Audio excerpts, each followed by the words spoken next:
Greetings, Bat Family, and welcome to Holy BatCast, brought to you by Real Fans for Real Movies. You can visit our website at holybatcast.com and also find us all over social media on Facebook, Twitter, X, Instagram, and YouTube. Just search for Holy BatCast and you'll find us. If you're a big fan of the show, something else you can do is support us through Patreon. You can go to patreon.com/holybatcast. As always, no pressure. Do what you gotta do. I totally understand. You got a budget to stick to, and I respect that. But I've got to give a special shout out and a big old long distance hug to all our patrons because you guys are awesome. We were going to keep doing the show regardless, but you guys make it that much easier, and you take a little bit of that load off, and I appreciate it so much. So for everybody who has pledged, it means the world. Thank you guys so much. You're doing it out of the kindness of your heart, and I hope you know that it does not go unnoticed or unappreciated. Every little bit helps. Even the folks who, $1 a month, it helps. That's great. That's like a quarter an episode, 25 cents an episode. That's not bad. Not bad. Anyway, so thank you to our patrons. We appreciate you guys. What else? We're part of the Real Fans Podcast Network. You can check out all those shows at rf4rm.com. And I am your Bat host, Andy DiGenova. You can find me on Twitter, X, Threads, Instagram, Letterboxd. I think those are it. It's just my name, Andy DiGenova. Nice and easy. ANDYDIGENOVA. This episode, we got another fun Batman-centric chat for you guys. I'm very excited because I just recently had a conversation with the two executive producers and showrunners for Batwheels. So that is Michael Stern and Simon Smith. They were super gracious and kind, and I loved chatting with them. So Simon and Michael were awesome, and I can't wait for you guys to hear all about how they've approached Batwheels, the animated series that's currently on Cartoon Network and Max, and I think that's it. So that's going to be really fun, and then, of course, I'm going to answer a couple emails, because that's what we always do.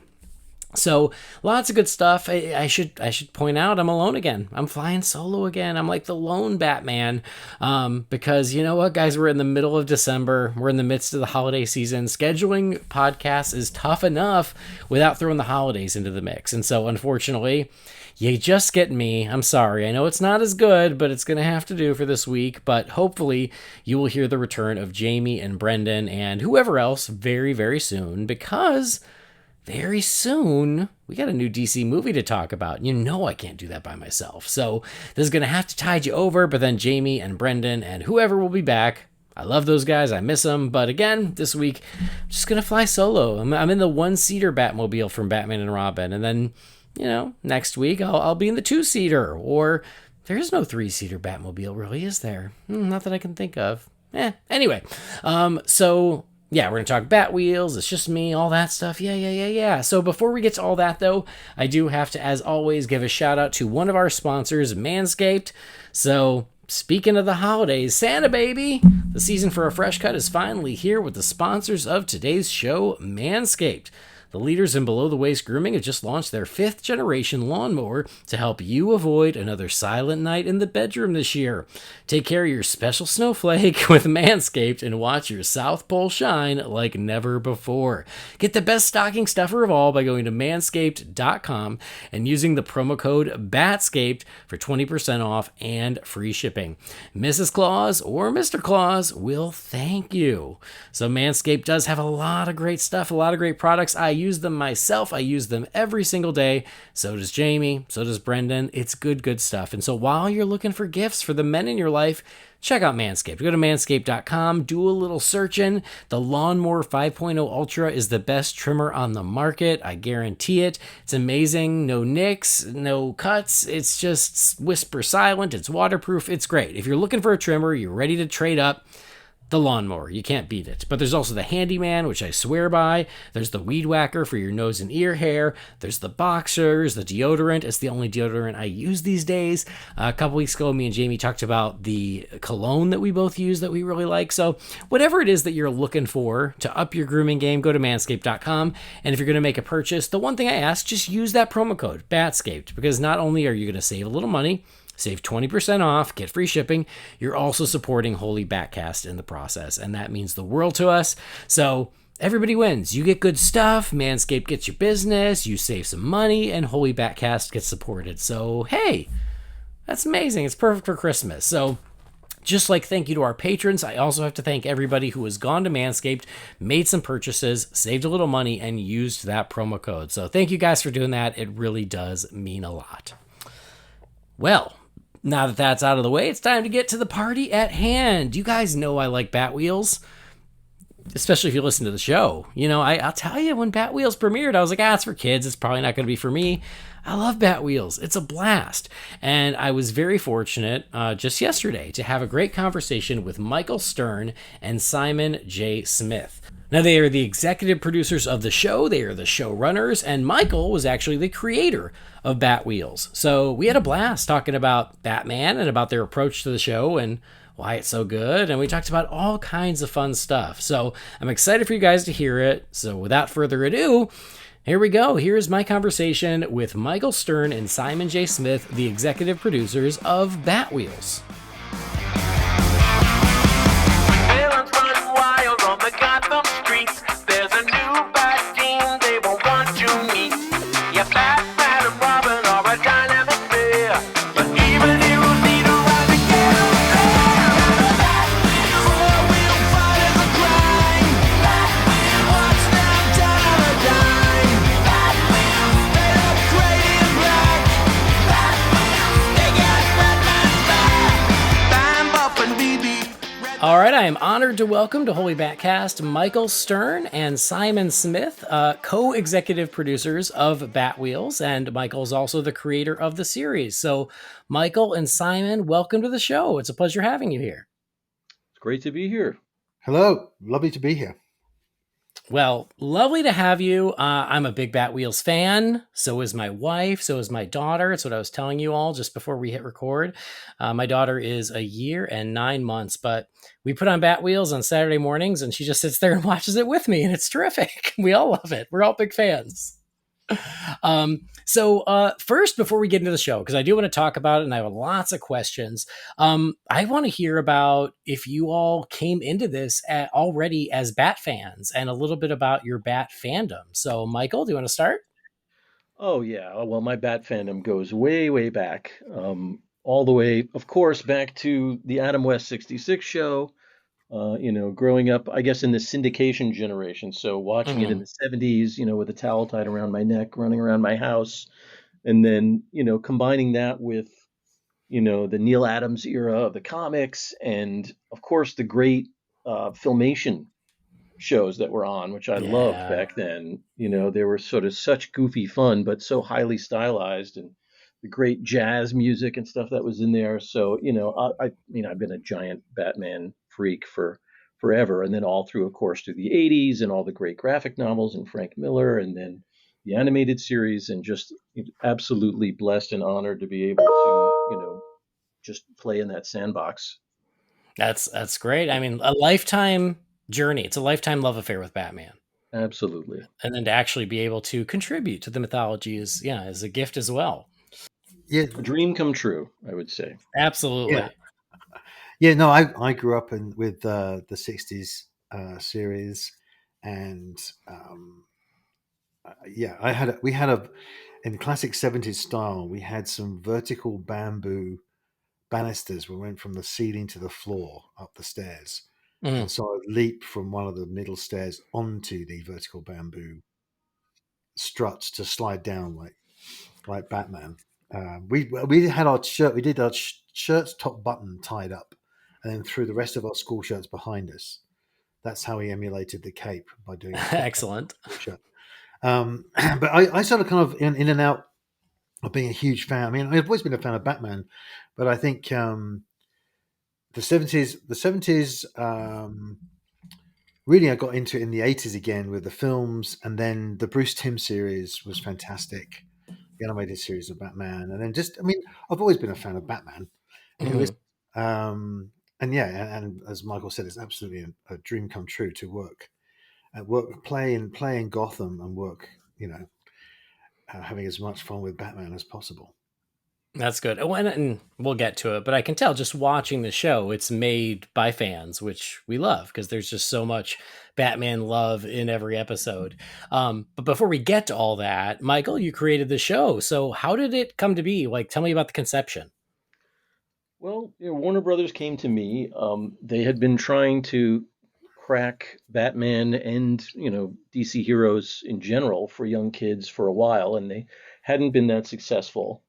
And they asked if I would take a look at it, and what approach I would take. And I saw pretty quickly, what the issue was, which was that you know every version that comes out of these great characters, whether it's DC or Marvel or whatever, whenever they try to do this for young kids, they kind of have this tendency to dumb it down and kidify it. And characters all have these big heads, and they don't act like the characters do. And I just said, the reason kids haven't been able to get into Batman yet is because you haven't shown them Batman. What we love, the character that we fell in love with, is what are we protecting them from? Other Hmm. than removing the kind of punching and kicking out of it, our Batman is Batman. And so the approach was just, let's show them Batman and that world of Gotham City, that nighttime fabulous world, and instead of dumbing it down, let's make it cool. Let's make it pre-cool instead of preschool. And we had the Batwheels over here as the kid characters who our audience can see the show through their eyes, but we kept the integrity of Batman intact. That makes a lot of sense. And what was the decision to like focus on the vehicles, and make them really the focus of the show? Well, I mean, I think we needed characters that, since we decided not to kidify Batman and the Bat family and the villains, we decided we needed to have kid characters. So this was the key, and obviously, the marketing people at Warner Brothers were thrilled. The merchandising possibilities were terrific with this. So, everybody was on board, with that idea. And because the idea of the show for me and what I don't like to think of it. I don't like people to think of it as, oh, it's that preschool show with Batman. I like Hmm. them to think of it as it's that Batmobile show. Hmm. You know, Yeah, that's absolutely. why the focus is slightly different for this than it is for the usual. It's not your typical preschool. Absolutely. And I'll tell you, here's my biggest complaint about Batwheels. I'll get it out in the open. Is the show premiered and I loved it. And I was like, okay, I need to go buy these guys. And I couldn't buy them for months before before the toys finally showed up. That was my big issue. I was like, oh, like come on, it's right there for you. The designs are so great. I want them for my desk. Now I finally have it. I've corrected it. But yeah, it took way too long for the toys. I was very frustrated. I know that's out of your hands, but they're out there now. Thank goodness. So, Yes. Simon, when did you join the project, and when did you and Michael team up? Um, I I was got a call in April 2020, just after the pandemic started, and my agent called me and said, "Oh, would you like to be involved in a Warner Brothers TV show?" I said, "Sure," and that sounds great. Considering the pandemic's just started, um, Hmm. and I didn't know what it was, and I met one of the heads of development there, and then we just chatted about. So I've been involved in computer graphics a long time. So I've been Hmm. animating or effect supervising or directing or whatever since 1987. And so she said, I think it's going to be a CG show or combat. I said, well, that sounds great. What is it? She said, Batman. I said, okay, you had me at Bat. I'm in. And then she said, well, I'll send you some scripts and we'll get you to meet everybody. And I read the scripts, the first 4 episodes, and I was so impressed with Michael's writing and how he wasn't talking down to the kids, and he was keeping Batman Batman legitimate. Hmm. These two words will come up a lot in this as we chat about the show. It was legitimate, it was a legitimate Gotham, legitimate Batman, but it was really fun, and that sort of started the ball rolling in terms of my gears started whirring in my head about how we could make this show and what it could look like. Um, Hmm. and so I met Michael, and we got on like a house on fire. In fact, our first interaction, apart from a brief chat on Zoom, is we were thrown together once that Warner Brothers said these guys are a great match. Because I come from features, so this is my first TV show. I've never been involved in TV before. I was at DreamWorks for 20 years and done various other things. And so the combo of Michael's experience in writing in this space and my experience in terms of feature CG threw us together. And so we started working on the first episode. and it was hilarious because we looked at there's some of the story reel of all the storyboards, and we looked at them together and we said, okay, I've got about 10, 12 notes. What have you got? And Mike goes, yeah, I got about 10, 12. I said, what's your first note? And he said, maybe we should cut that dialogue there and do this. I said, that's weird. That's my note. He said, what's your next note? And I said, maybe we should just cut the music out there and leave it dry for a while. And then he goes, that's what I've got. And then literally we went through our notes and we had exactly the same notes. Wow. And so we were like, holy shit. I'm sorry, pardon, excuse me. You can say that. That's fine. I mean, we couldn't believe. I mean, I think we both were so surprised. We thought, "This is it. This is going to be one of the best collaborations ever." And I can honestly say, Michael's been the best collaborator I've ever been involved with. He's been fantastic, and we get on like a house on fire. I mean, you can tell with the show we're having lots of fun. So that's how I got involved. That's great. That's great to hear. And you're right. You can definitely tell. Yeah. And I was looking at, some of your experience because you're a director yourself as well as a producer. So you've also done a lot, and it's great that you guys, merge so well.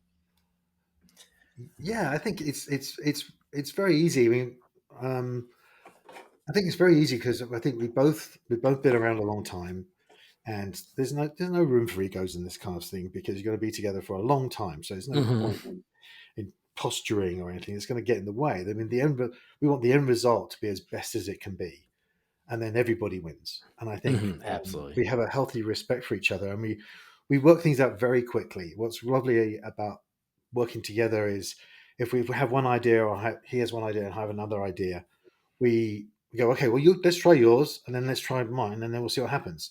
And we very openly admit that, you know what, mine was a terrible idea, Michael. Yours is excellent, or the other way around. And it's been an absolute pleasure. And we can move very quickly that way and get to the best possible story and the best possible character moments. Mm-hmm. Definitely.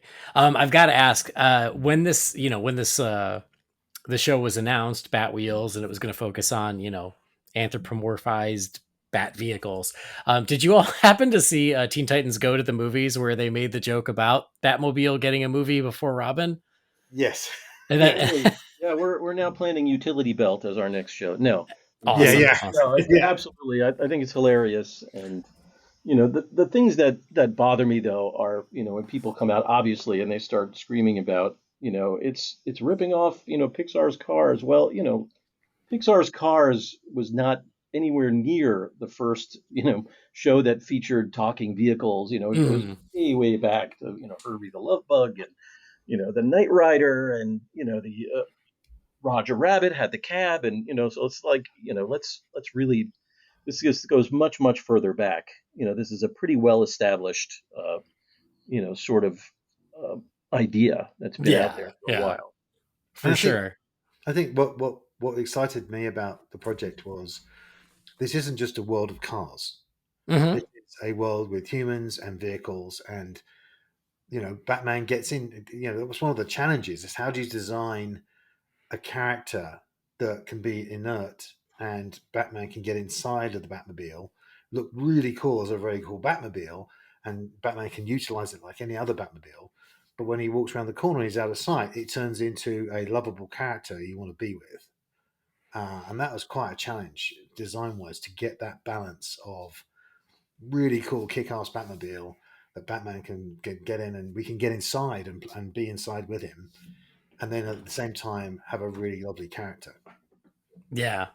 Well, it's funny that you guys, talk about the history of living vehicles and talking cars. And years ago, I bought this T-shirt and it was like fan art, and it was the Batmobile, but with eyes and a mouth, very much in the spirit of Pixar's Cars. And I bought it, and I was like, now, if they would make this a show or a movie, now this is a Cars movie I could get behind. And then it was like, you all heard me from far away, and I got exactly that. And I was very grateful for it because it's like combining a lot of great things into something really special. That's great. That's hilarious. I'd love to see that. Oh my God. Yeah. I still have it. It's not in the best shape anymore. Cause again, it had to have been at least 10 years ago, but I still have it and I still fit it. Thank God. So, but yeah, so you see those fun mashups and this was, it was prophetic and eventually happened. It's funny because you were talking about like the idea of them being living and breathing, but it's not a world of just cars. The humans are part of it too. And I thought that was something that was so interesting about the show is that the choice to write in a logic for why the vehicles are alive as opposed to just having them be alive with no explanation and using the motherboards as a device to be like, oh, well, this is how they come to life and this is why they're learning things. So what led to that decision just from a story perspective of like, oh, we want to give some logic and some rationale as to why they've come to life? Well, I think it comes out of our respect for the world of Batman. That, Mm-hmm. believe it or not, yes, this may be a show for kids. It may skew a little younger than most fans do, but we wanted to make it so that it is actually a plausible Batman story within any version of Batman you could think of. The origin story of Batwheels, you could see it actually being logical. Like if the Batcave was being attacked or invaded by bad guys, and the Batcomputer was there with her AI, and she had to fend them off, and the only thing she had was the vehicles, so she decides to put the AI into them. In my mind, that works for Batman no matter what Batman you're talking about, Mm-hmm. any Batman. So it was important to us that it's not a magical world of talking cars, that it's a Batman story, and that it works as a Batman story, even as silly as it is to some older people. We wanted to say this has a logic to it. This has a bat logic to it. There's nothing here. It only skews younger because we're treating them like characters who haven't had a lot of life experience yet. Mm-hmm. They've just been awoken, so they're new to the world and they're learning about it. But we're very serious about everything we do on the show. We like to make sure that it fits into the Bat mythology. So, for example, the villains.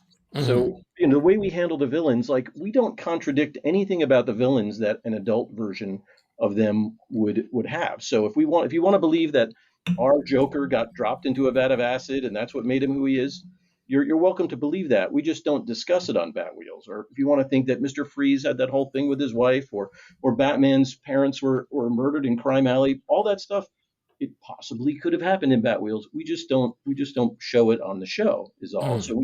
But I'm very, very careful not to contradict Batman lore the way it is, because I think that's what makes the show special, is that it's for kids and it's great for them and it's super fun, but it is Batman and it fits that world. And we Yeah, don't those rules. yeah. That's the word legitimacy. That's what we're trying to do. Mm. Try and keep everything legitimate. It's a legitimate Gotham. It's a legitimate Batman and all the characters. But we're going to have as much fun as possible. Yeah. And I think that's one of the things I love about the show is that it's very faithful and it very much fits neatly with Batman mythology and Batman lore, but you still found a way to do some, to give just enough of a unique spin on the world and the way the characters look and the way the characters move to give it its own personality, but while still making it feel like just part of the lore. And I think that's impressive. So it sounds like that was a conscious decision. Yes? Totally. And Yeah, there's, absolutely. it comes. I'm sorry. Go ahead, Simon. No, I was just saying absolutely. Yeah, it comes with the stories and with the visuals, that we made Hmm. sure Simon and he's got this amazing team, and the miracles that they've pulled off visually, there's a lot of connective tissue to Batman, to classic Batman, the design of Bam, sort of reminiscent of the '89 Batmobile, but not quite, and the Gotham cities. And, we borrowed from a lot of, existing Batman stuff, and yet, made it accessible for kids. It's a nighttime show, which is very rare for young kids. It takes place entirely at night. So that was a challenge, but a fun one. We want to like show kids, these young kids aren't usually allowed to be up at night and having adventures. So this was something, it's we're presenting it as this cool new world for them to explore, but yet it all has like that Batman connection that I think is what kids respond to about it. Is, they can't always articulate it, they can't always tell you why, but I think they feel that the Batmanness about it, and that's what helps make it cool. Hmm. Yeah, I think that was one of the challenges. Is okay, normally the Dark Knight, it's very dark. Yeah. So how are we going to make the Dark Knight palatable for 4 or 5 year olds upwards? And so I was thinking about, okay, well, where do families go at night that they feel safe? And it's a theme park. Mm. And so we approached Gotham by just making it colorful and lighting it up like a theme park. Mm. Um, but you still have the feeling of a Gotham that's alive and needs help from Batman. I mean, that's the whole point. And I think with the Batmobile, all the designs we've done with the cars, obviously with the villain cars, we pushed a bit more and have as much fun with them as possible. Um, and then with Bam, it was tricky because especially with the Bat vehicles, you want to have the coolness of having a Batmobile, but you want to have this character that you can invest in. And Mm. so, if you notice the front of BAM, it's kind of simple. It's quite simple at the front, and we did vertical headlights to make sure there's no conflict of two sets of eyes between the screen eyes and the headlights. So there's Mm. vertical headlights to get around that, and then the grill is fairly plain. So when he does come to life, he can fill that space with his character. But on the back end of things, we can go nuts, and so that's why I wanted to make sure from every angle it felt like a Batmobile. So every vehicle has got a bat symboled rear tail light. So when the brake light goes on, bam! You see a Mm. bat symbol, and every single character, bat character's got one of those.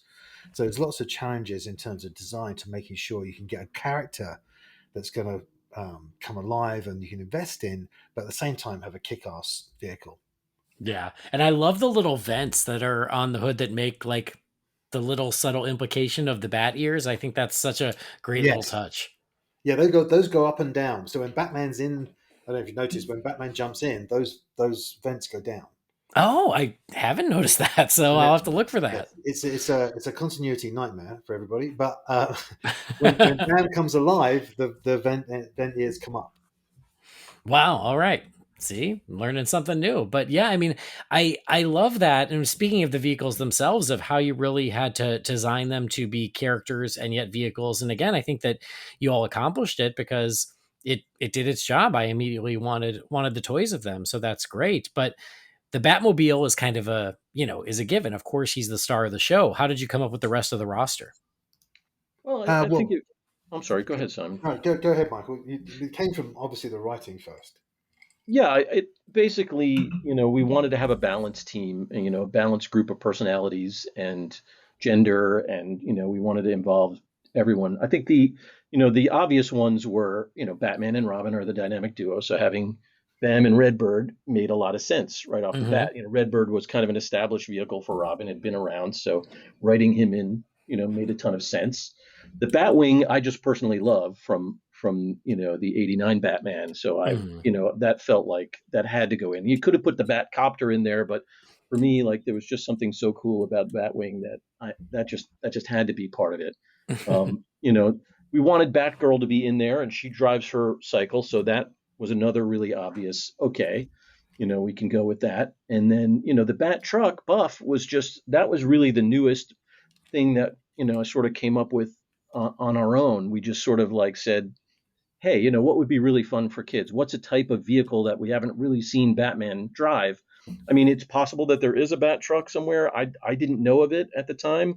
I haven't seen anything like that, but I'm sure the fans out there might know of some issue of some comic where he drives one. But we felt like it was something new and fun, and kids love monster trucks, and it would allow us to do, adventures in different kinds of environments, and we just like the idea of this character. And then, the challenge beyond that was to just give them all really unique and interesting and fun personalities that are Mm-hmm. compelling enough for kids to care about. Because the concern from Warner Brothers was, well, as soon as Batman's on screen, aren't kids going to just want to follow Batman's adventures? Why should they care about these vehicles? And they were really worried about this for a while until, I dug into the scripts and we started to see that, oh, these can be great characters. These can really capture their attention. And sure enough, like, when we tested this early on, like kids absolutely fell in love with Bam and all the worries kind of subsided.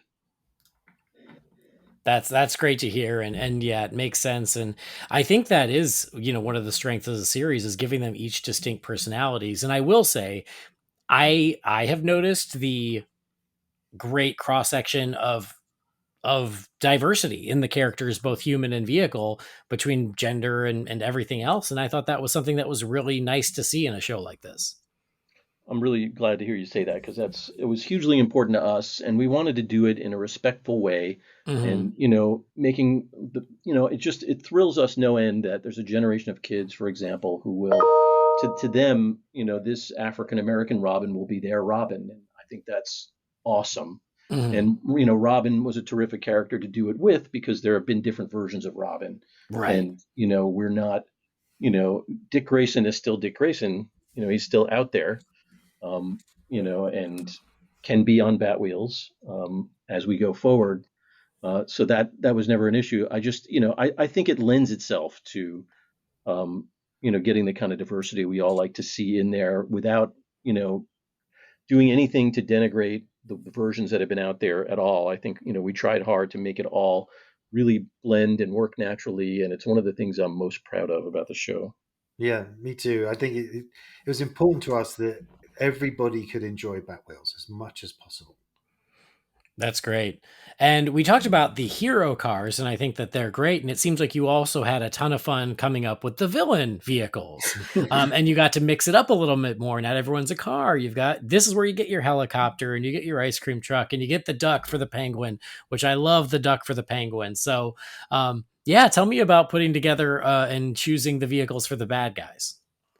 Well, again, it was, we wanted to kind of get counterpoints for the Batwheels. So, we have a flying Batwheel, so we needed a flying villain. We have a larger, chunky wheeled, Bat truck, so we needed a larger, chunky wheeled villain characters. That was the snow crawler ice cream truck. We sort of set up these counterpoints, but we wanted to make a point so that we didn't repeat the same vehicle twice. They're all Hmm. something different. We have BB who's a motorcycle, and so Jesta, it made sense for Harley to have an ATV so she could counter that. And so we really thought about those pair offs, how those matchups would go when they get into a mix up with the Legion of Zoom, how they would play off of each other. And then, beyond that, creating the personality of those vehicles was another challenge. And the first time around, when we created them, just they started to sound just like vehicle versions of the villains, which wasn't as fun. So we decided to kind of give them different personalities than the villains had. So, like, for example, the Joker is the Joker, but his van Frank isn't just like another Joker clone. He's more like a surfer dude, and he's got his own sort of personality that's separate from the Joker. And we felt like this helped us, distinguish everybody and give them something unique Hmm. Yeah, I beyond. mean, yeah, I think we wanted to make sure that the car characters could stand on their own right, and then you could invest in them, and you wouldn't feel they were extensions. And there's lots of Hmm. fun things. Like we thought, a mean surfer dude is kind of funny because you don't normally surfer dudes are quite passive and chill. But we thought a villain surfer dude is funny. Having a hyena ATV matches up with uh, Harley Quinn really nicely. Obviously, the ducky is inspired by Danny DeVito's Duck Boat. And then you have the characters like, the Quiz, who's the helicopter. The Riddler thinks he's above everybody else in intellect. And so, therefore, Mm. his helicopter, he's above everybody in his helicopter, literally and metaphorically. Yeah. And things like, the snowy ice cream truck. If you notice, it's an upside down, ruined ice cream cone. Because that's what's the worst thing can happen to an ice cream? It falls flat onto the ground. And so that's why we designed it with that on top of it, because he's the bad guy, or possibly a grey character. I was gonna say, yeah, Snowy, if I remember correctly, he's the one who like he gets tempted by the light side, right? He doesn't. There's an Yeah, episode where he befriends the Batwheels, right? Which was nice to see. yeah, I like him a lot. He's He's our villain with a heart of gold. He's the one. exactly right. A reluctant villain. Hmm. And played by Jolo Maradueno, the Blue Beetle. Yeah, which is terrific. I mean, you have a lot of great actors who are voicing these characters. Jacob Bertrand as Bam, who worked with Jolo on Mhm. Cobra Kai. yeah. Even That's right. yeah, so many great actors that you got involved with this. So yeah, talk to me about that, about like casting and finding the right voices and how excited were they to be part of the Batman universe? It's just so important. Everybody that's been working on Batwheels, it's not really a hard sell because just everybody wants to be involved with Batman. It's just a thing, and so that really does help us. The fact that they love it. I mean, getting Jacob and Sholo, like those guys are buddies, and when we first started recording the show, it was during COVID, Mm. and those guys were filming Cobra Kai in Atlanta remotely. We weren't allowed to be in the studio together. Everyone had to be separate. So Warner Brothers was sending the actors the recording equipment, and they would record from where they were. And Jacob set it up in the linen closet of the house that he and Jolo were renting together on the set. And he's like teaching Jolo how to do it, how to do the recording, and you can see how close those guys are. They are a riot together. They're really fun. We were all together at New York Comic Con, and we got to know those guys a little better. And they're just, you could tell what good friends they are, and the chemistry comes through with them. But everybody has done beautifully. We're especially lucky to get Ethan Hawke as Mhm. Batman, and He's been spectacular. He's lovely. he is, and he loves it, and brought something. He really helped us find the humor in Batman, because we don't do the Adam West thing or the Lego Batman thing where we're sort of making fun of Batman, which is, there's nothing wrong with that. Those are great. But Mhm. we never do that. What we do with Batman is more this kind of dry, annoyed dad kind of energy where, he's like, I always say it like this, like our Batman is like a guy who's trying to remodel his kitchen, but he Mhm. just can't get the contractors to do it right. Like the countertops don't quite fit, and the cabinets are cracked, and he's just, and so Ethan, like he discovered this grumble that we use all the time, this frustrated kind of guttural noise, and that's where the fun comes. He's got these young teenage wards he's got to deal with. He doesn't really understand him. Doesn't understand a word Batgirl says because she's using all this jargon that young people use, and so that's where we get the fun. But we don't ever make fun of him because we want him to No. just be Batman. Mhm. Yeah, he was very appreciative of the writing, and he's just been a joy to work with. He really has. He's really game. There's some fun ad libs we've been putting in. There's an episode where he says, "Bad computer, give me a chimichanga, extra spicy," and things like that. And he's been really game for that sort of thing as well. I mean, the domestic side of Batman existence. That's great, and he has a great Batman voice. So it's a great I think get, he's and he's really underrated. good. I think he's Yeah. really underrated. Everybody out there listening, have a listen to Ethan if you haven't before, and compare him to the other Batman. For my money, I'm biased. I know. I think he's one of the best Batman voices that you're going to find. I think he Yeah, just he's really nailed it. good. He's just got it. Yeah, no argument from me. Something that you mentioned that I thought was so interesting is about how during the development of the show, how Warner Brothers was a little worried that people would be more invested in Batman than they would be in the vehicles. And honestly, I thought that might be the case too before the show ever premiered. Before I saw it, I was like, well, yeah, of course I love the Batmobile, but I hope I get to see enough of Batman. And I think that you all balance that very deftly of the stars of the show still are the Batwheels, but you sprinkle in the human characters, heroes and villains just right. So we get enough of them as well without them ever taking over the show. So is that something that is a focus where you're like, well, we know we want to focus on the humans a little bit, but they can never take over. Yeah, I I think it's think. I all. think. Go Go ahead, ahead. Tom. No. Well, I was going to say was I think very early on in the process, in that first story reel episode that we worked on together, it was very evident that Batman is the rock of cool about the show, obviously, and everything permeates through him and Gotham, and so that releases you in a way in terms of, well, the show could be cool because Batman's around. It's Mhm. how do we make sure the other characters rise to the top, and be just as entertaining, and you want to make what you want to be with them and in these stories on these adventures, because you always have backup. You don't have to try and be cool because it's already cool. It's Batman and Gotham. So, but Michael could speak more to the writing of it. But that's where an early realization was: okay, we don't have to have Batman in every episode, don't have to have him in every minute of the show, because his existence and with Gotham already gives the show an appeal and a lean-in factor. Mhm. Yeah, we don't consciously say, well, we want this percentage of human characters in the show and this percentage. It's all organic. Hmm. It's how does it feel? Batman serves as a really important role in, every show for young kids really needs parents.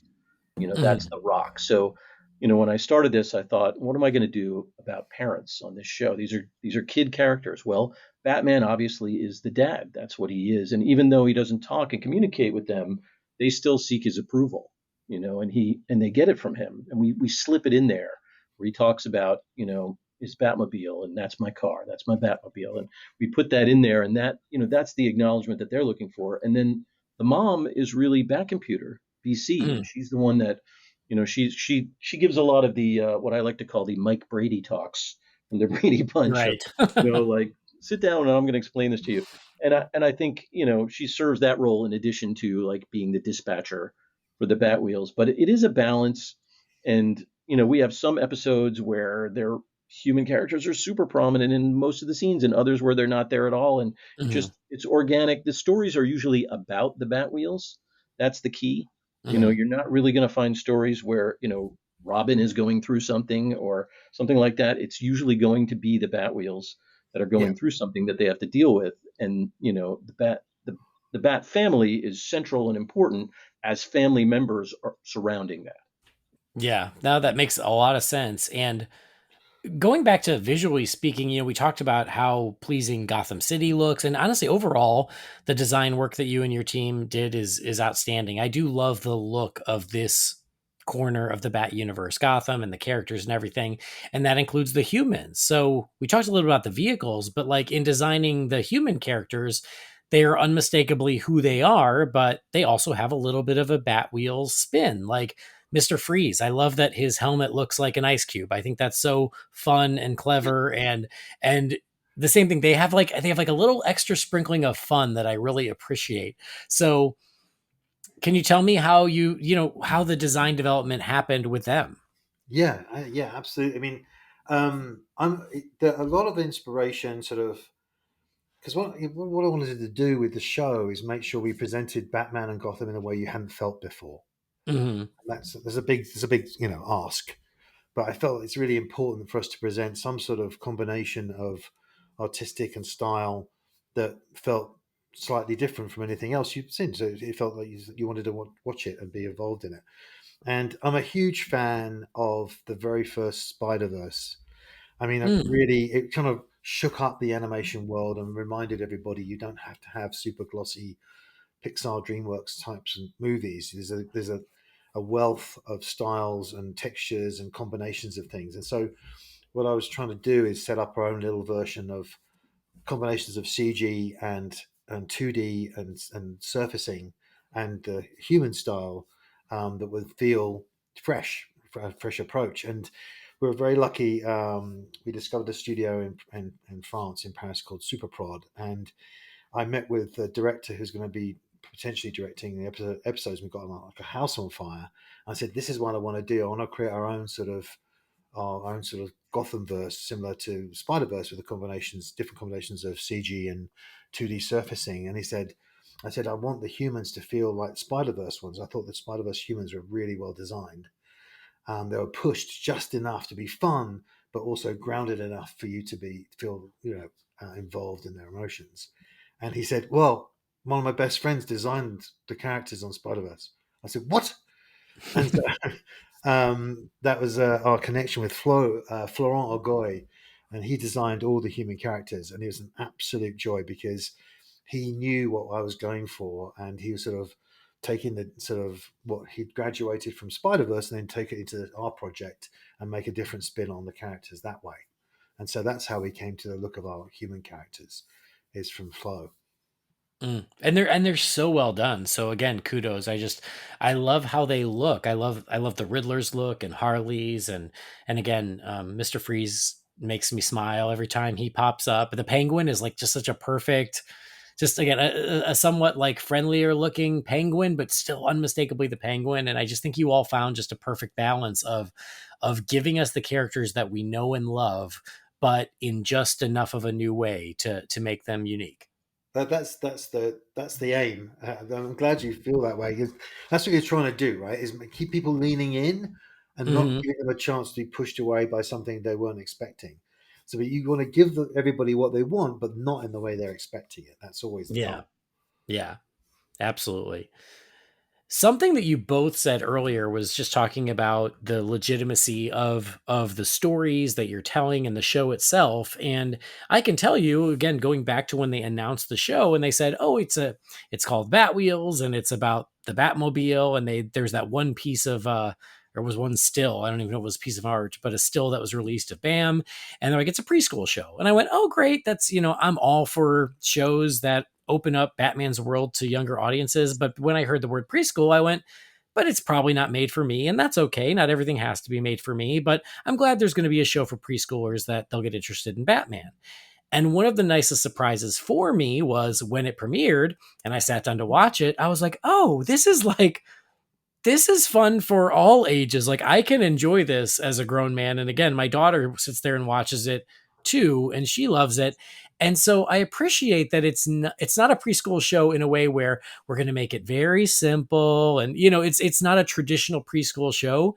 It's a show that could work no matter what your age is. And so it seems like that was a goal from the get go, and I think you achieved it. But yeah, like how did you balance that of making it accessible to so many different people? I mean, I think that was a goal from the beginning, Yeah, and I absolutely. believe in a big tent. And I wanted to make Batwheels into a big tent show because I've been in your position. I've been the dad sitting on Hmm. the couch next to my kids, and like there have been things that come on where you just you want to throw yourself out a window. You can't take it. So and as a big nerd myself too, out of respect for all the Batman fans out there, I thought there's no reason why this can't work for a 4-year-old, but also be great for older siblings and Bat fans and mom and dad and everybody because I think that young kids are underestimated and Hmm. shows and entertainment that's made for them often treats them like they've taken a blow to the head or something and we feel differently about that. Kids deserve to have compelling stories told for them the same way that grown-ups do, and we felt like why not create a superhero experience for kids that's similar to what you and I might experience when we go to a superhero movie, for example. Like why not have plot twists and surprises and compelling characters and just make the show compelling enough for them to care because it's the shows where you just sort of, you know, go through the motions and it's like, oh, it's that preschool show about firefighters, or oh, it's that preschool show about planes, or whatever it is. And that's the only thing that people remember. The only thing that you really hang on to when you're watching something, at whatever age you are, is a compelling story. That's what sticks in your mind. When I think back of what I loved when I was young, it was, I'm sitting there rapt with attention, trying to, you know, really sit through this and understand and get to the end and find out what happens. And there's no reason we can't give kids that same experience that we have, when we're going to watch something. So that was the philosophy right from the start. And when you do that, you're naturally going to drag in older audiences because that's this we're giving kids the same experience they have. We're telling a story, in the same sort of way that stories are told for grown-ups, and there's no reason not to do that for kids. There's nothing to protect them from. Yeah, and I think I mean, part of the reason why we make it how it is now is we wanted to have the 4 or 5 year old watching it, and then the 7 or 8 year old older sibling going, "Hey, what's that? That looks pretty good." And then have the mom or dad go, "Wait a minute, what is going on over there?" And the execution, is deliberately, dynamic. It's we're aiming for the sort of cinematic quality of a feature film in terms of how it feels.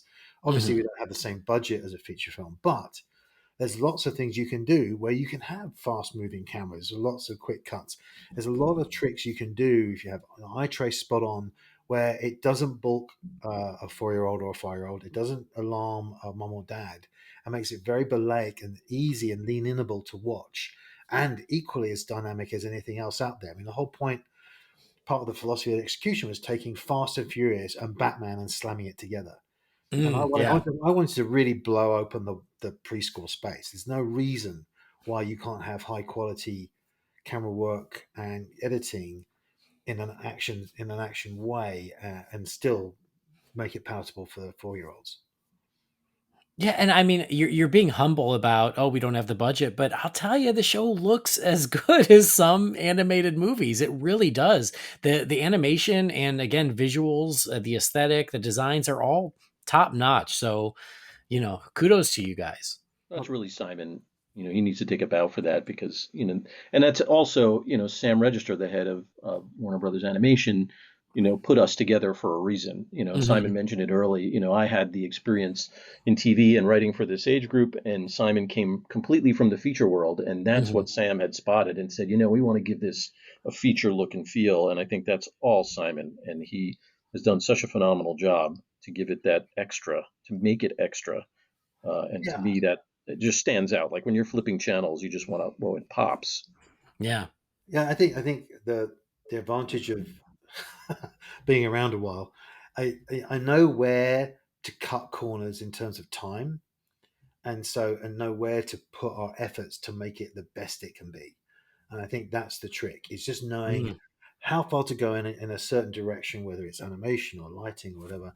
And I think what helps with there's lots of things we've done where it can make it soften it a little bit. For instance, like the eyes and mouth are animated on twos and not ones, and so every second frame the eyes and mouth move, and that makes it feel more like a Mm. Saturday morning cartoon.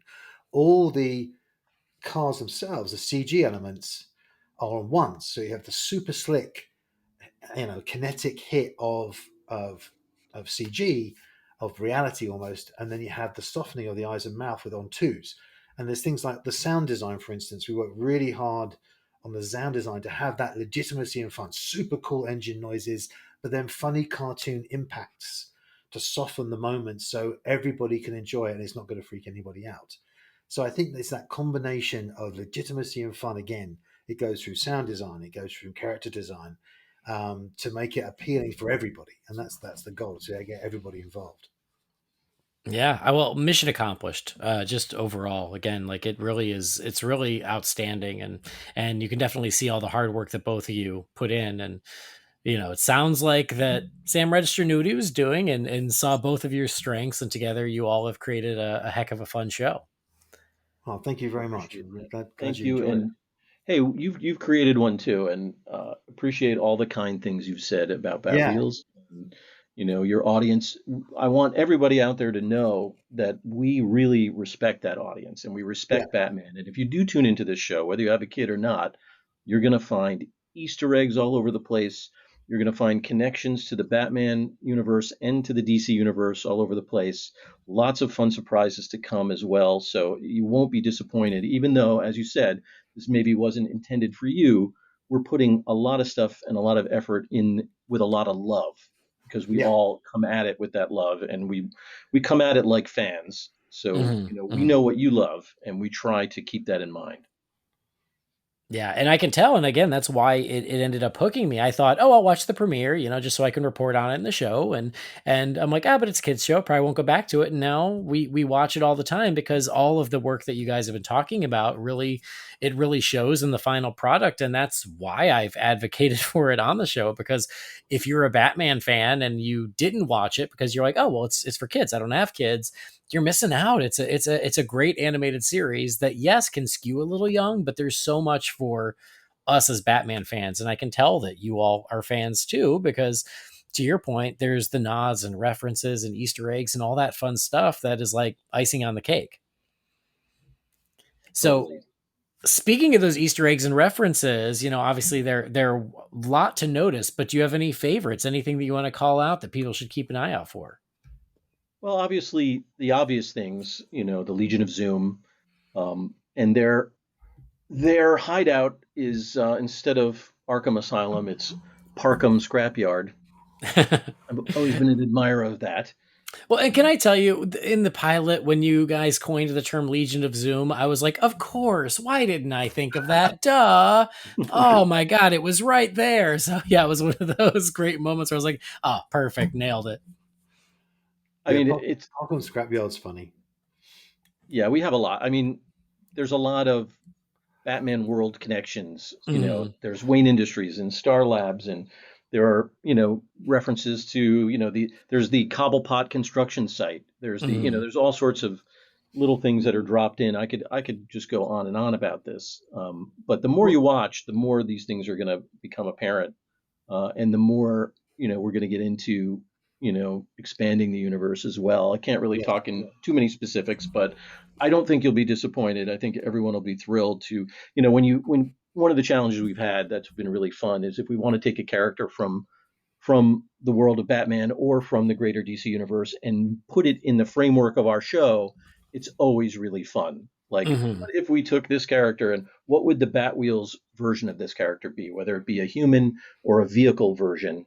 So we've had just a ton of fun doing that, and especially, if you weren't convinced enough of our absolute love for Batman, then, I think the Adam West episode is the one to the yeah. Batmobile is the That was one that probably, hopefully, will convince you all that we're approaching this with just a lot of love and affection. that was one of the most satisfying episodes. I think Michael did an amazing job of taking the existing dialogue from the last two movies that Adam West did for Warner Brothers, and then Hmm. writing an episode around that dialogue.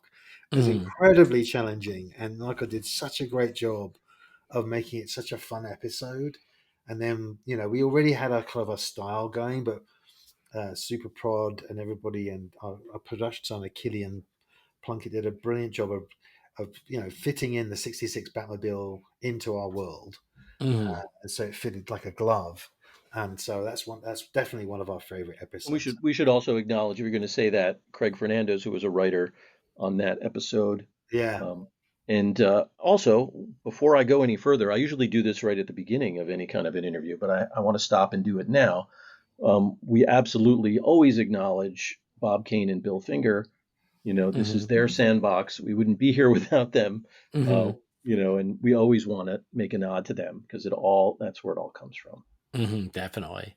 That that Adam episode, it was one that when I watched it, I was like, oh well, I have to give a special episode of my show to celebrate this episode because it was such a love letter to the 60s version of Batman and the yeah, Batmobile, and it yeah, was so clever, and again, you could just feel the love um just emanating from that entire episode, and the amount of nods of them driving up the wall, and even the end credits were in the style of the show. Like, yeah, there was just so much awesome stuff in there. So kudos. And again, that's why I was like, well, I really got to highlight this for everybody who's missed it or doesn't realize it's already out, because yeah, it truly was just a joyful.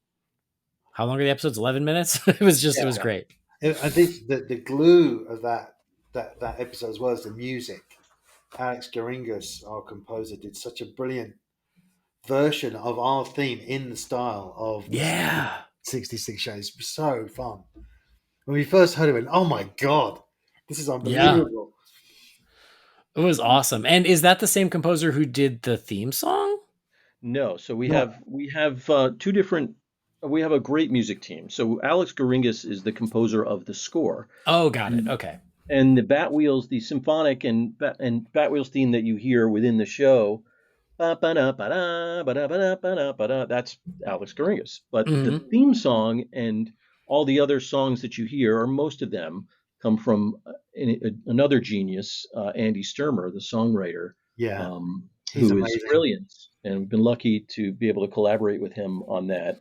Our music is phenomenal. Everybody involved in this show, I have to tell you, I've done a lot of shows, and all the creative leads on the show are just the top of the top of the top, and that's why it sounds so great and looks so great, and we're lucky to be on it. Yeah, each discipline props the other disciplines. It's amazing. It props itself up. The music team is amazing. Our sound design team, Rob and Evan from Sound Rebels, is fantastic. They totally got the show when we first started talking to people about what sort of sound design we wanted to do. It's been an amazing experience. Honestly, it's just so much fun to work with these really smart, creative people who really love the show. I mean, Hmm. you've touched on it already, but everybody really loves the show, and that's what you want. You want people to be proud of everything you're doing, and so it is really a dream team.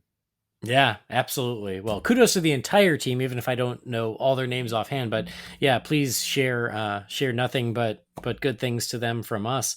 Um, and we mentioned the music again. The both the score and the songs are great. There are so many songs that are part of the show where I've purchased more than one soundtrack because there's so many songs, which is great.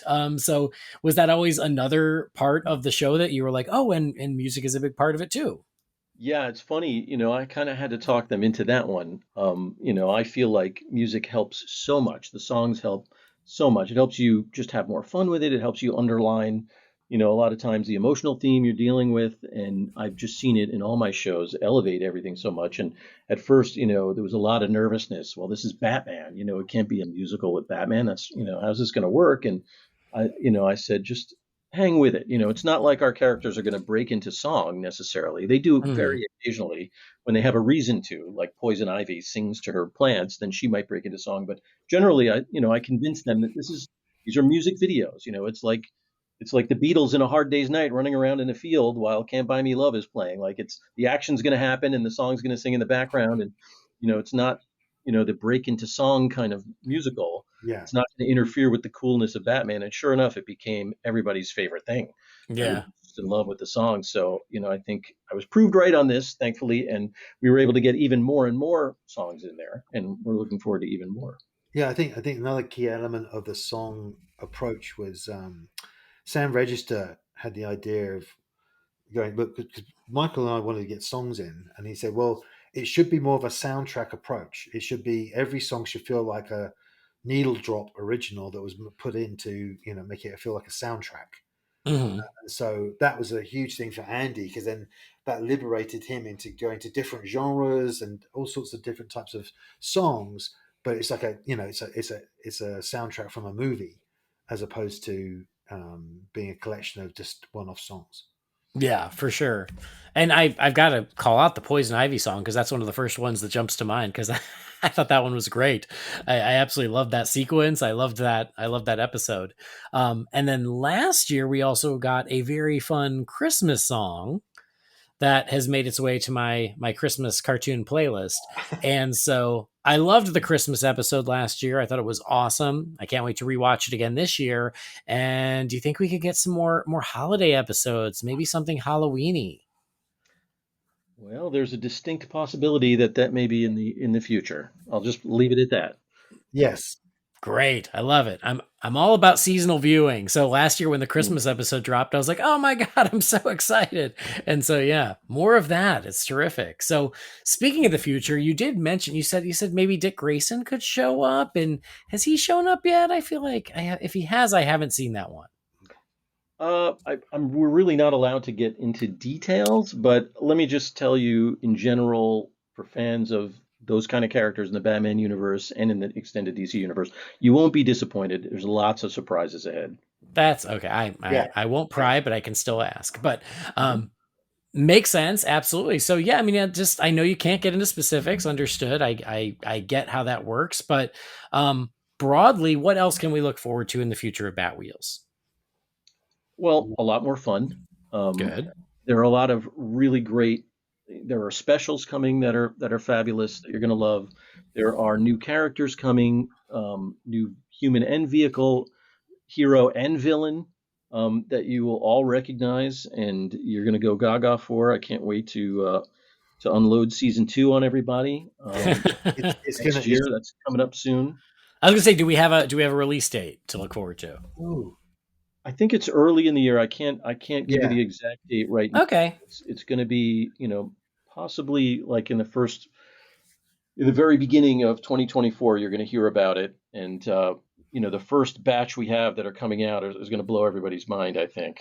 Yeah. Awesome. There's lots of DC canon and lots of as I said, lots of surprises.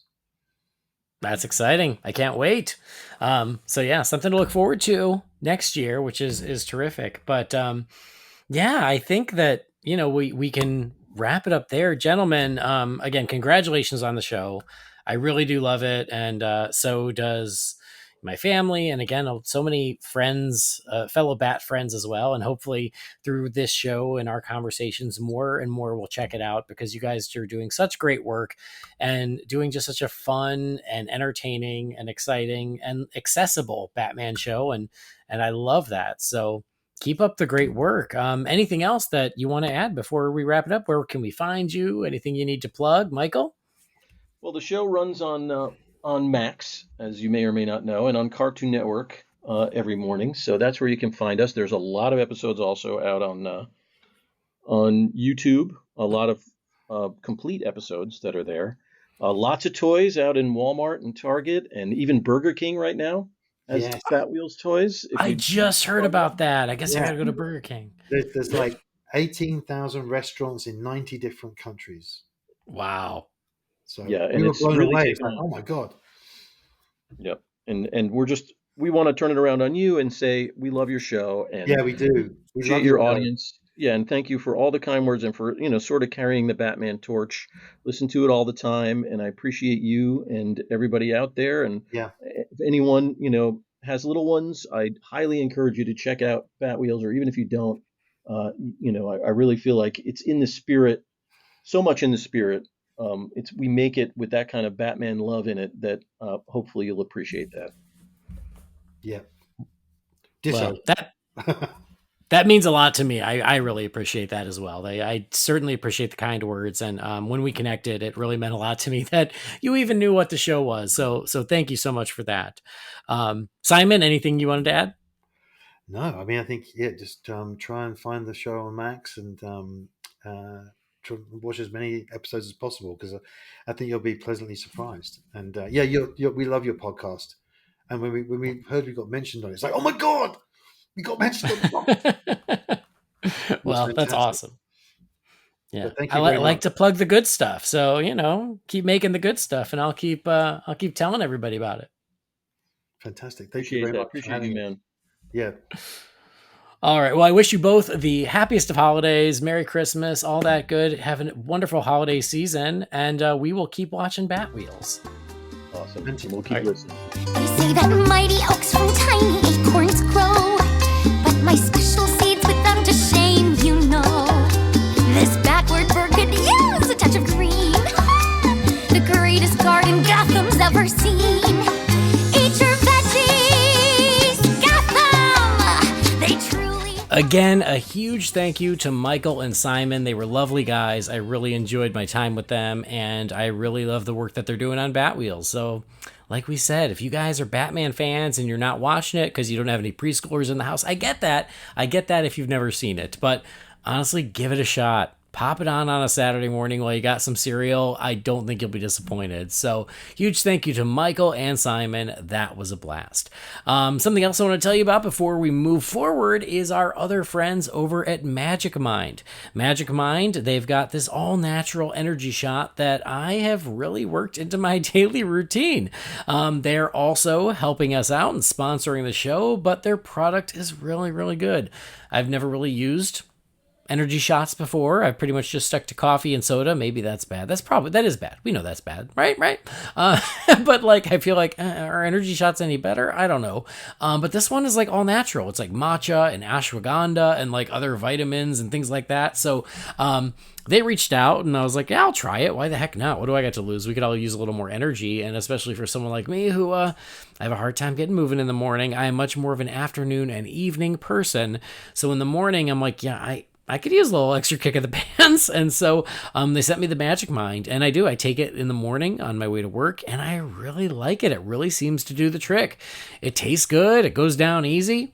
I actually have it with my morning coffee. You can also replace your morning coffee with it, but I'm not ready to give up my coffee just yet. I like that. That's my morning treat. It's more about the treat than it is about the caffeine. But yeah, I just take my Magic Mind on my drive into work, and by the time I get to work, I feel like I'm ready to go, which is unique for me. That's not usually the case. I have a reputation at work where it's like, don't talk to me before 10 a.m. But Magic Mind has helped me out a lot. I've really enjoyed it. So if you want to check them out, you can go to magicmind.com/Batcast. If you decide you want to give it a shot, if you decide you want to make a purchase, please use the promo code BATCAST20. If you're going to do a one-time purchase, you get 20% off. And if you're going to do a subscription, you get even more savings, up to 40 or 50% off. So, try it out if it's something that you feel like you could use. It could be helpful, but I can tell you, I like it, and I'm really glad that I gave it a shot. The other thing that they want you to know is that in January, they will be in Sprouts markets. So if you have a Sprouts near you in January, take a look. And if they've got Magic Mind, that might be a great way to just sample it, give it a shot, try it out, see if it's something that you like. As always, no pressure, but they have a great product. I enjoy using it, and if you want to give it a chance, you might as well save the money. Use that code BATCAST20, save some money, get the discount, and give Magic Mind a shot, and I think that you will not be disappointed. But now, let's check in with you fine feathered finks. Let's crack open the Wayne Manor mailbox. It's time again for the Wayne Manor mailbox. You've got mail. What is a letter for me? Maybe temporary. She wrote a letter. You're one hell of a messenger. This is all, Master Wayne. First email here is from Rob. It says, "Hey guys, I just finished Merry Little Batman and the Merry Little Batman episode, and I wanted to thank you because I was trying to get my 7-year-old daughter to watch it with me, but she refused. From the sounds of it, this would not have helped me convince her to watch more Batman with me. Andy, you must be getting tired of hearing it, but condolences to you about your mom. On that note, I just want to express my appreciation to you for sharing these parts of your life with us and truly making us feel like friends, even though we don't actually know each other. We're here for you, and stay strong, brother. As a comment about the toys episode, I just wanted to say that I won the lotto. If I won the lotto, I would probably own every single set of Lego Batman that they ever made. Haha. With the new Joker movie getting closer, I'm wondering what villain-centric movie you guys would love to see. I have a feeling there might be some Riddler and Ra's al Ghul mentions. Myself, it would be a Bane one, focusing on his time at Santa Prisca. Anyway, sorry for the long email. Merry Christmas, Happy Hanukkah, Happy Kwanzaa, and all the rest. Thanks, Big Rob from Halifax." Thanks, Big Rob. I appreciate that. Oh my gosh. So, so it sounds like you listened to the episode, but you didn't watch Merry Little Batman yet, maybe? Yeah, I don't know. I mean, it seems that kids are liking it, so maybe your daughter would like it. I don't know. Harley, she's not 2 yet, but she seemed to be able to take it or leave it. Thank you for the kind words about my mom. I do appreciate that. And yeah, like, I do share stuff like that. Maybe I overshare, but I mean, I'm a real person living a real life with ups and downs, and it's just the nature of it. And I do this show and I want to entertain and I want it to be fun, but at the same time, like, yeah, I might as well be honest with what's happening, what I'm going through. So I appreciate the kind words from you, Rob, and honestly, the kind words from all the listeners and so many friends. I've gotten so many friends who've reached out and shared their condolences and their feelings and their comfort, and it really does mean a lot to me. And it's sort of a silver lining in an otherwise crappy situation where, what's the old saying? Nothing like a funeral to bring the family together, kind of like that. So I appreciate. I'm not tired of hearing it, because every single person who has reached out and offered words of comfort, it means the world to me, because yeah, this is often a one-sided conversation. I'm talking into a mic and you guys are out there listening, and I only hear back from 2% of you. like there's so many people who listen who I never hear from. And so anyone who does take the time to reach out and offer some kind words, it really does mean the world to me. And I hope it's appreciated. Owning every single Lego Batman set, that is a great plan. My only concern is always a space. Where do they go? But that's your problem, not mine. So maybe you've got a big empty house that's just ready to be filled up with Legos. And then finally, any villain-centric movies. I would love Riddler, and I'm sure Jamie would love Ra's al Ghul. But then I always go with my other two mainstays, which are Scarecrow and Mr. Freeze. They're my favorites, and so, yeah, I think that you could do a lot of fun stuff with either or both of them. And I like your idea of Bane. I think that would be really cool, too. So, good stuff, Rob. Thank you so much for reaching out. Thank you for the email. I really do appreciate it. And happy holidays to you. Hope you and yours have a wonderful holiday season. All right, next email here is from Ian. It says, "Hey guys, I hope all is well. And Andy, my condolences to you and your family. My question is, it seems to me like DC's most popular comics as of late have tended to be Black Label. Wondering if you guys think that could present any issues as far as recruiting new fans and readers go. I'm trying to get my 3-year-old niece into the genre, and when I went to go grab something to read to her, I noticed all my recent pulls weren't ones that I could read to her. I'm probably being an old man yells at cloud, but I wanted your thoughts. P.S. Justice League versus Kong versus Godzilla feels like IP button mashing, but for some reason it's working, and I'm sure the animated movie is already in the works. It could be a fun one to cover. Keep up the great work, and thanks as always, Ian." Thank you, Ian. I appreciate that. So, I mean, the first question about, the Black Labels being so popular, so it's maybe not a great jumping on point for younger readers or for new readers. I think that's the constant struggle, is it's a tricky thing, is the comics are so designed and written to keep the regular readers reading and buying, but it also creates a barrier for new readers to jump in. And I think that's a problem they've been having for years now. I mean, that was part of why they did the New 52, and then they did Rebirth, and, they keep trying to create these new jumping on points, and I think it works for a little while, but not for the long run. So, yeah, I mean, it's an interesting dilemma, because if you don't want to, you don't want to turn off your current fan base because they're keeping you in business, but you also want your books to be accessible to new people who can jump in and get hooked. And I think that's something, they're always struggling with. So, as for Justice League versus Kong versus Godzilla, it's sitting here waiting for me to read it. I have not read it yet. I'm glad to hear that you're digging it. It just looks so fun, and I hope you're right about the animated movie. That would be amazing. So I wonder if Jamie's read it yet, because I mean, that is like tailor made for Jamie. And when that was announced, I think we were worried about him. He might have a heart attack. So I wonder if he's caught up on it, but I can't wait to read it, and I'm glad you're liking it. But yeah, I really do hope that it's successful and we get an animated movie.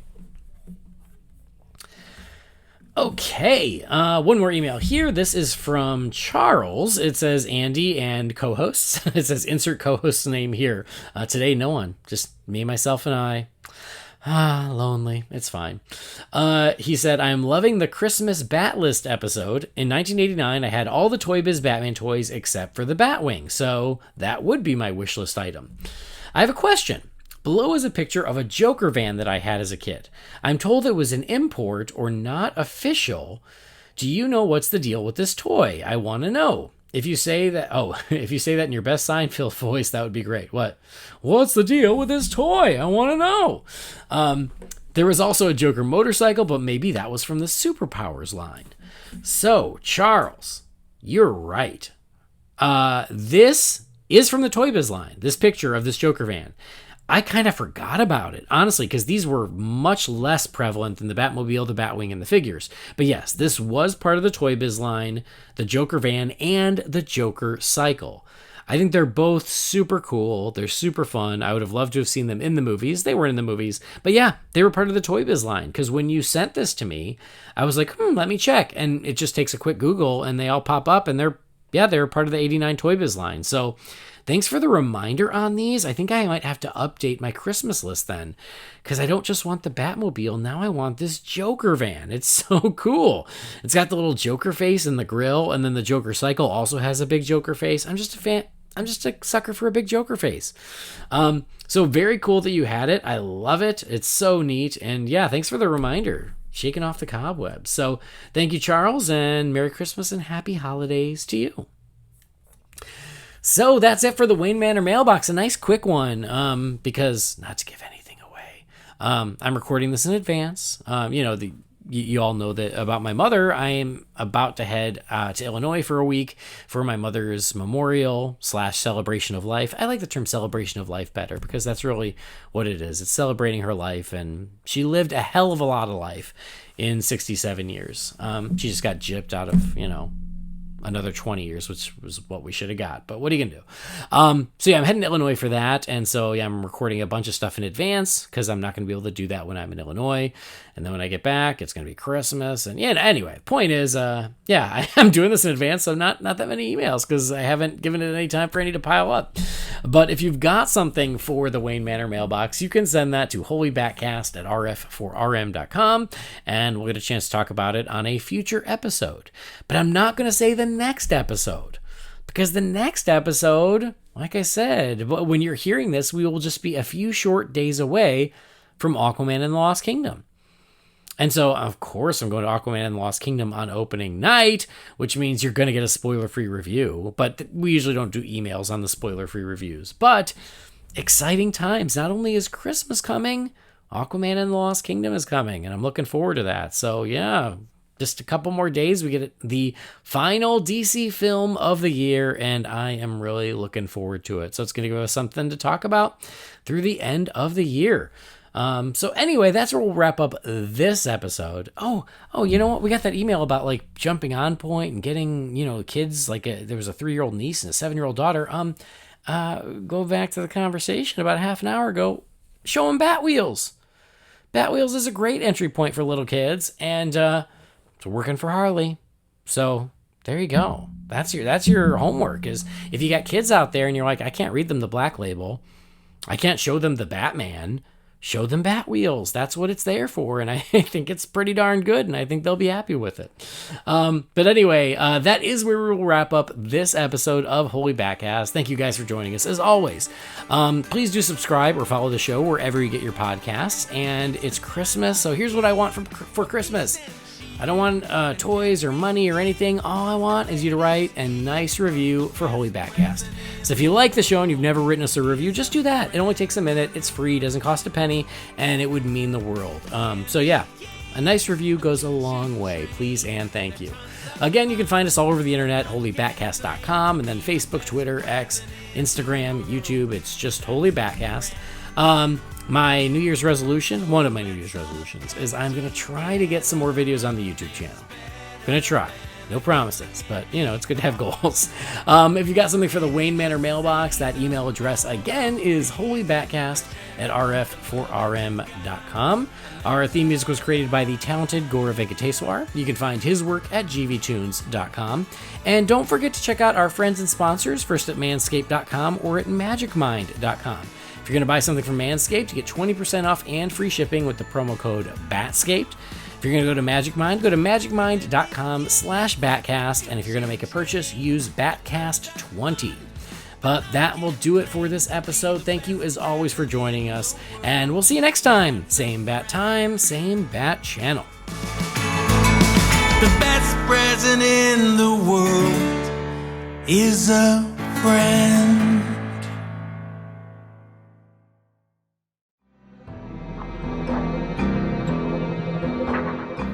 Holy BatCast is not affiliated with Warner Brothers or DC Entertainment. The views and opinions shared by the participants are theirs and theirs alone and do not represent the companies or organizations they happen to work for.